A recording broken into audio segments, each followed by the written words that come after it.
Siropati. Sejak Keraton Yogyakarta berdiri tahun 1755, Gunung Merapi dan Laut Selatan tak hanya dianggap sebagai legitimasi kekuasaan, warga pun tak dilarang untuk mempercayai mitos yang sudah berurat akar ini. Meskipun demikian, mitos tak bisa menjadi kunci jawaban atas fenomena alam yang sedang terjadi. Demikian pula mitos tentang Merapi.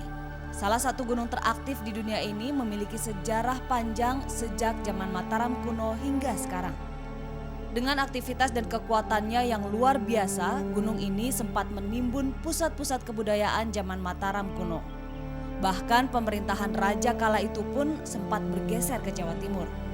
Semua peradaban itu baru kembali saat Mataram berada di bawah pemerintahan Panembahan Senopati sekitar tahun 1400 Masehi. Pusat kekuasaan pun kembali menempati wilayah di sekitar Merapi.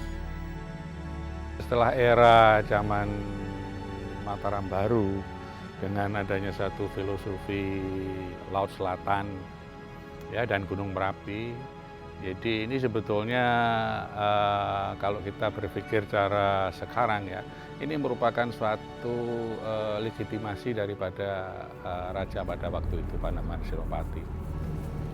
Sejak Keraton Yogyakarta berdiri tahun 1755, Gunung Merapi dan Laut Selatan tak hanya dianggap sebagai legitimasi kekuasaan. Kedua unsur ini sekaligus juga menjadi kekuatan alam yang menyangga wilayah Yogyakarta. Tentu saja beserta unsur-unsur positif dan destruktifnya. Gunung Merapi ini ya punya nyawa ini, karena ya ini gimana ya, itu Gunung Merapi itu ya bisa untuk saya sendiri itu bisa menghasilkan pasir dan batu-batu ini. Di balik kelebihannya tentu saja warga tak bisa menolak saat sang gunung api hendak memuntahkan isi perutnya. Namun warga Yogyakarta sebenarnya tak perlu merasa cemas secara berlebihan.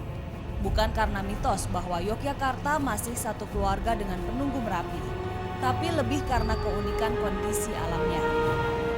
Di Yogyakarta ini dipilih kebetulan terletak di selatan Gunung Merapi, tetapi kita lihat bahwa di sisi selatan Gunung Merapi itu di sebelah utara Kaliurang, ini ada dua bukit kecil, ya, Bukit Pelawangan dan Bukit Torgo.